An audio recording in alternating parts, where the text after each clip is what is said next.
You know what's funny? Well, not funny haha, but funny in that horrible way life sometimes is. I spent my whole life protecting my son. Every decision I made, every sacrifice, it was all for Daniel. I thought I was being a good mother. I really did. But when he got back from that cruise with his wife Emma, when he looked at me with those eyes, I realized something terrible. Sometimes the person who hurts your child the most is you. I'm Margaret. I'm 52. And this is the story of how one cruise vacation exposed the biggest lie of my life. Look, I need to go back a bit for this to make sense. Bear with me. I live in Portland, work at the public library downtown. Have been for, God, 20 years now? 21? Time just flies, doesn't it? It's a quiet life. I wake up, make my coffee always too much. I still make enough for two, even though it's just me, go to work, come home, putter around in my garden. Weekends I used to spend with Daniel and Emma. Used to. Daniel's my only child. I raised him by myself after his father left when he was 5. Robert just walked out one day, said he couldn't do it anymore. The marriage, the responsibility, all of it. I was devastated. But you know what? I survived. You do what you have to do when you've got a kid depending on you. Money was always tight, really tight. I worked 2 jobs for years, the library during the day, cleaning offices at night. I wore the same winter coat for 12 years. 12 years. The lining was all torn up, but I couldn't afford a new one. But Daniel always had what he needed. Maybe not everything he wanted, but I did my best. 3 years ago, Daniel married Emma. Beautiful wedding. I cried like a baby. Emma's a travel agent. Pretty thing. Always put together nice. Sometimes I look at her perfect hair and her nice clothes and feel, I don't know, old, frumpy, but she was sweet to me, and she made Daniel happy. That's what mattered. They started coming over for Sunday dinners. It became our thing, you know? Every Sunday, like clockwork. Emma would bring dessert, usually her apple pie, which was honestly amazing, and Daniel would tell me about his projects. He's an architect. My son, the architect.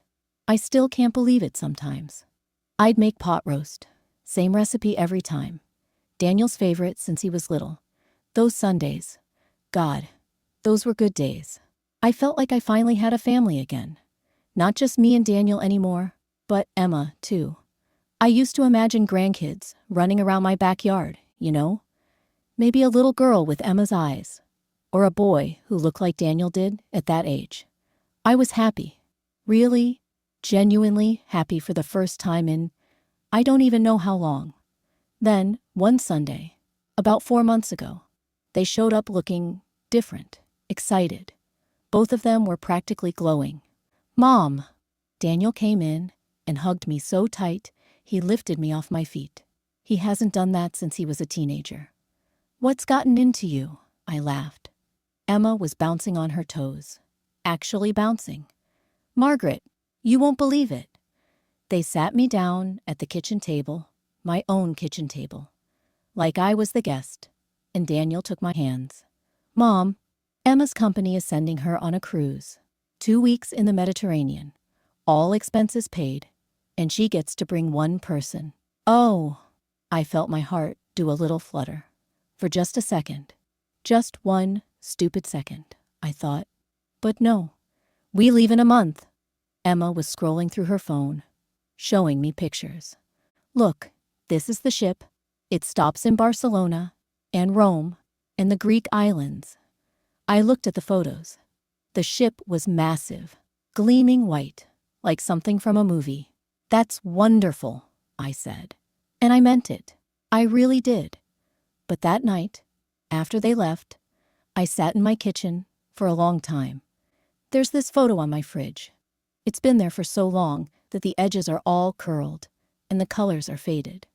Daniel, maybe 7 or 8 years old, holding a cruise brochure I'd picked up at the grocery store. He'd been obsessed with ships that summer, drew pictures of them, checked out every book about ocean liners from the library. Someday, Mom, I'd told him, ruffling his hair. Someday, we'll go on a big ship together and see the world. But someday never came. There was never enough money, never enough time. Always something more important, more urgent. And now he was going. Just not with me. The next month was torture. Pure torture.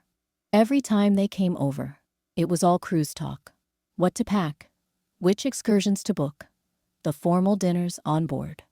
There's a chocolate fountain in the buffet that runs 24 hours. Emma showed me photos on her phone. And Mom, the ports. We're going to see the Colosseum in Rome. The actual Colosseum. Daniel's face was like a kid at Christmas. I smiled. I nodded. I said all the right things. But inside, I felt like I was shrinking, getting smaller and smaller. Once, just once, Daniel said, I wish you could come too, Mom. But it was the way you say, bless you, when someone sneezes. Automatic. Not really meaning anything. The day they left, I drove them to the airport. Emma talked the entire drive. On and on about the itinerary, about the cabin with a balcony, about the spa she wanted to try. Daniel was quieter. He kept looking at his phone, checking their boarding passes for the millionth time. At the airport, I helped them get their bags out of my trunk, 2 huge suitcases each. Must be nice, I thought, and then immediately felt guilty for thinking it. Okay, Mom. Daniel hugged me. We'll call when we can. The ship has Wi-Fi, but Emma says it's expensive. Don't worry about me, I said. You two have fun. Take lots of pictures. Emma kissed my cheek. She smelled like expensive perfume. We'll bring you back something special. I watched them walk into the terminal, their rolling suitcases making that clicking sound on the pavement. Daniel had his arm around Emma's waist. They were laughing about something, and then they were gone.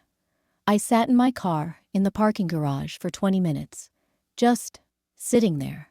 A security guard finally knocked on my window and asked if I was okay. I'm fine, I lied. Just leaving. The first week they were gone, I threw myself into work. Volunteered for extra shifts at the library. Reorganized the entire fiction section, even though it didn't need it. But at night, alone in my house, that was harder. Their photos started showing up on Facebook. Emma tagged me in every single one. Daniel and Emma on the ship's deck at sunset. The ocean, all orange and pink behind them. Emma and Daniel at some cafe in Barcelona, drinking wine and eating fancy food I couldn't even pronounce. Daniel grinning in front of the Colosseum, his arm around Emma, both of them in matching sunglasses. Each photo was like a little knife. I know that sounds dramatic, but that's what it felt like. I tried not to look, but I couldn't help myself. I'd refresh Facebook every hour, every half hour, torturing myself with images of the trip I'd always dreamed about. The trip Daniel and I were supposed to take together someday. One night it was raining. I remember, because I could hear it on the roof. I couldn't sleep. I got up around 2 a.m. and just wandered around the house. Ended up in the attic. I hadn't been up there in years. It was dusty and hot, and smelled like old cardboard and mothballs. I started going through boxes. Daniel's old stuff, mostly. His baby clothes, his report cards, drawings he'd made in elementary school. There was this one drawing of our family me, with crazy yellow hair, him as a stick figure with a huge smile, and his dad, all the way on the edge of the paper, barely there. I was about to close the box when I saw it. A shoebox I didn't recognize. Plain, brown, kind of beaten up. I opened it. Letters, maybe 15, 20 of them, all addressed to Daniel. And they were all from Robert. My hands started shaking so bad, I almost dropped the first letter. The postmark said, 15 years ago, when Daniel was 10. My hands started shaking so bad, I almost dropped the first letter. The postmark said, 15 years ago, when Daniel was 10. I opened it. Dear Daniel, I know your mother probably told you I don't care about you, but that's not true. I think about you every single day. I've been sending money for you every month. Your mom should be getting it. I've written you so many letters. Please, son, if you get this, call me. Here's my number. I miss you so much. Love, Dad. I felt like I couldn't breathe. I opened another one, then another. They were all the same. Robert, begging to talk to Daniel, asking why Daniel never wrote back, sending his phone number, his address, explaining that he'd been paying child support, that he'd tried to visit, but I wouldn't let him. 17 letters in total. Daniel never got a single one. Because I took them. I sat on the attic floor, surrounded by those letters, and I remembered. After Robert left, I was so angry, so hurt. He'd abandoned us, I told myself. Left me alone to raise our son. When his letters started coming, when the child support checks arrived, I convinced myself it was too little, too late. He didn't deserve to be in Daniel's life. So I hid the letters, every single one. I cashed the checks, but told Daniel his father never sent anything. Your dad doesn't care about us, I'd say when Daniel asked. He started a new life and forgot about his old family. I watched my son's face crumple every time, watched him learn not to ask about his father, watched him stop hoping, and I told myself I was protecting him. But sitting there in that dusty attic, looking at 17 unanswered letters from a father trying desperately to reach his son, I knew the truth.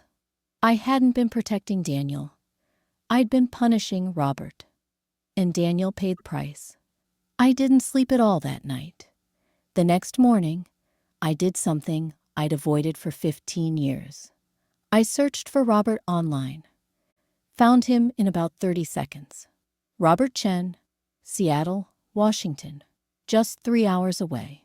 He had Facebook. His profile was public. And right there, his cover photo. It was a family picture on a cruise ship. Robert, older now, gray at the temples, but smiling. A woman blonde, pretty, around my age. And 2 kids, teenagers, a boy and a girl. The caption said, "Best family vacation ever. So grateful for Susan and our beautiful kids." He'd moved on. He had a whole new family. And I'd made sure Daniel wasn't part of it. I spent the next few days in a fog, going through the motions at work, coming home, staring at those letters. I should have burned them, should have put them back in that box, and pretended I never found them. But I couldn't, because Daniel and Emma were coming home in 3 days. And somehow I knew. I knew this was all about to explode. It was their last day on the cruise when my phone rang. Daniel. Hi, honey. I tried to sound normal. How's the trip? Are you... Mom. His voice stopped me cold. We need to talk when we get back. My heart started pounding. What's wrong? Did something happen? Silence. Long, horrible silence. We met a couple on the ship. From Portland, actually. Small world, right? He didn't sound like he thought it was a small world at all. He sounded strange, cold. Okay. We were having dinner with them last night, talking about families, where we grew up, the usual stuff. And Emma mentioned that my dad abandoned us when I was a kid. Oh God. Oh no.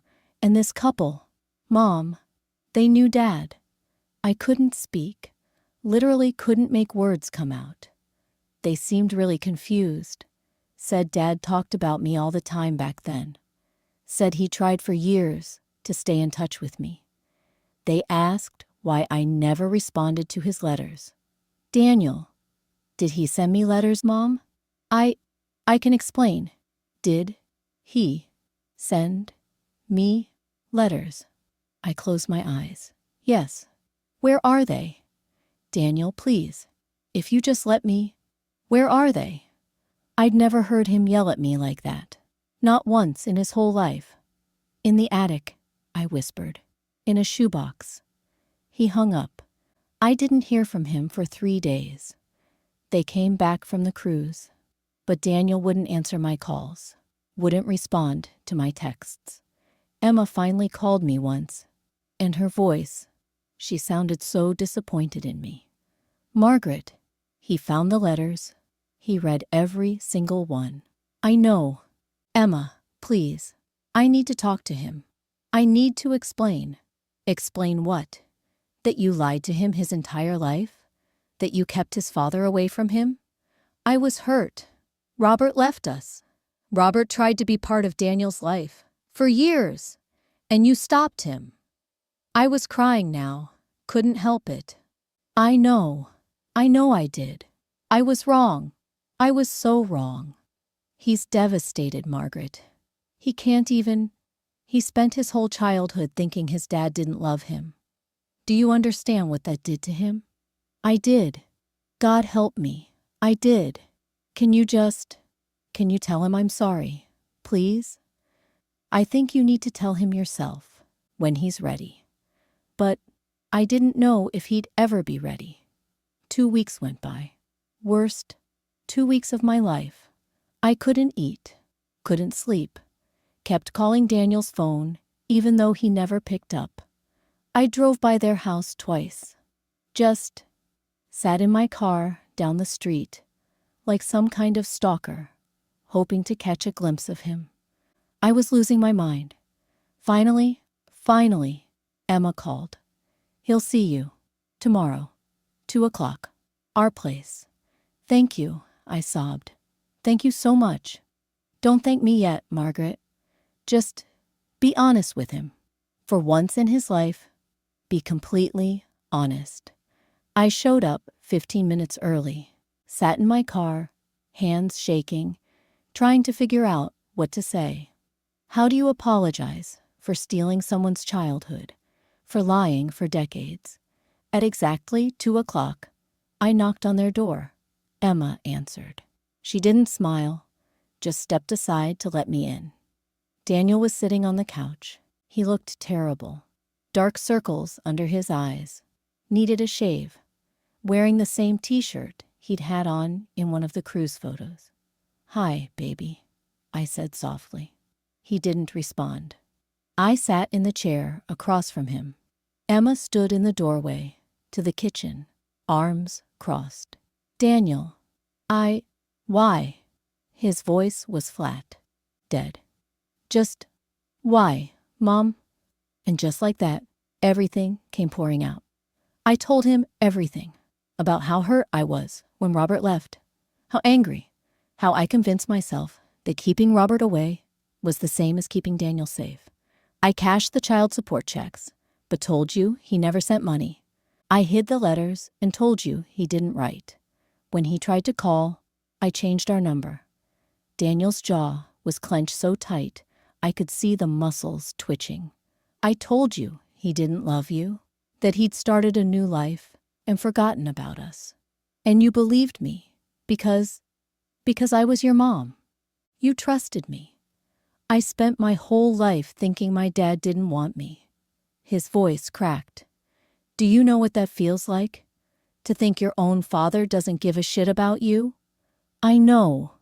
And I'm so sorry. Sorry? He stood up, started pacing. Sorry doesn't fix this, Mom. Sorry doesn't give me back 20 years with my dad. I know.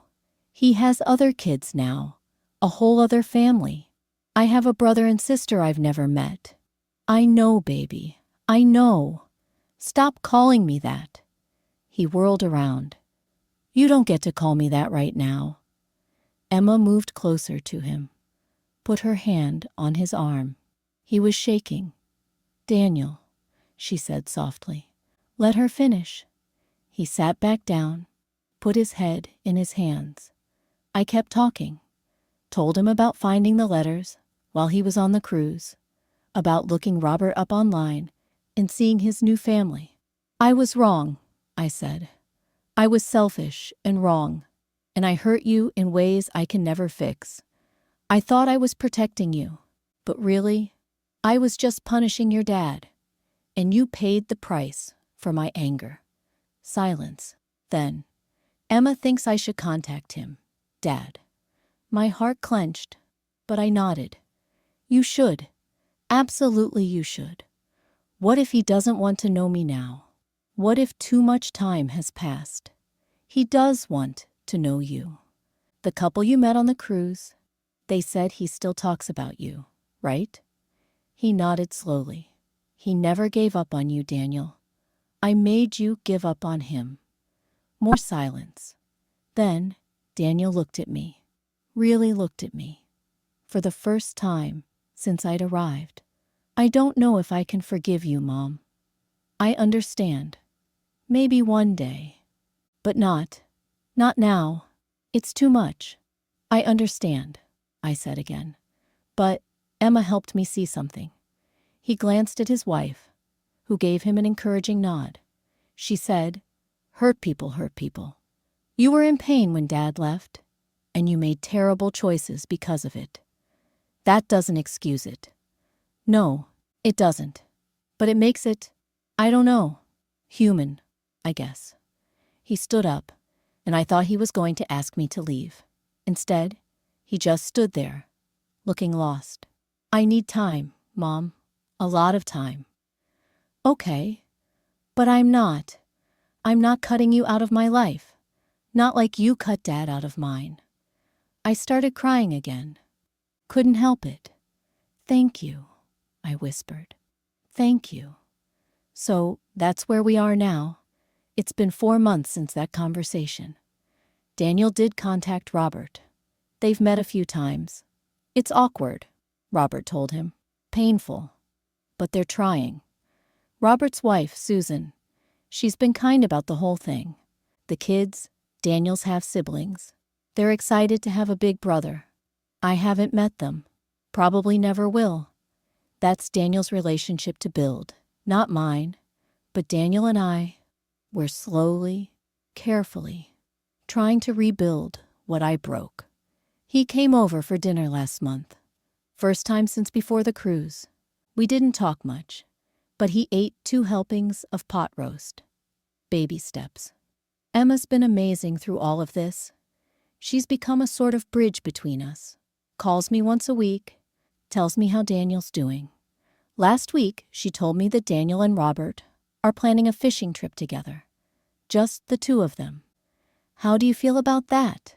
Emma asked carefully. I feel like it's exactly what should happen, I said. And I meant it. I wrote Robert a letter a few months ago. A real one. In the mail. Not hidden in a box in my attic. I apologized for everything. For the years I stole. For the lies I told. For keeping him from his son. I didn't expect him to respond, but he did. His letter was short. Said he'd been angry for years. But therapy helped him let go of it. Said watching Daniel become a good man, despite everything, showed him that somehow we'd both done something right along the way. It was more grace than I deserved. Last Sunday, Daniel invited me to dinner. When I got there, Robert was there too. I almost left, almost got back in my car, and drove away. But Emma met me at the door. You can do this, she said. We all can. It was the most uncomfortable meal of my life. Small talk about the weather, long silences. Daniel and Robert talking about the Seahawks, while I pushed food around my plate. But we got through it. And you know what? Next month, we're doing it again. I'll never get back the years I stole. I'll never undo the pain I caused. I have to live with that. But I'm learning that maybe redemption isn't about erasing the past. It's about facing it honestly and doing better moving forward. Daniel and Emma are planning another trip, some beach resort in Mexico. They asked if I wanted to come. Separate rooms, Emma was quick to add. No pressure. I said I'd think about it. The truth is, I'm terrified of spending a week watching my son build a life that I'm only barely part of seeing him happy in ways I tried to prevent. But maybe that's what I deserve. And maybe it's also what I need. So, if you're listening to this and you've ever kept a secret to protect yourself, to punish someone else, to hold on to your pain, let it go. Tell the truth, even when it's hard, especially when it's hard. Because the lies we tell to protect ourselves, they always end up hurting the people we love most. And sometimes, by the time you realize that, it's almost too late to fix it. Almost. But not quite.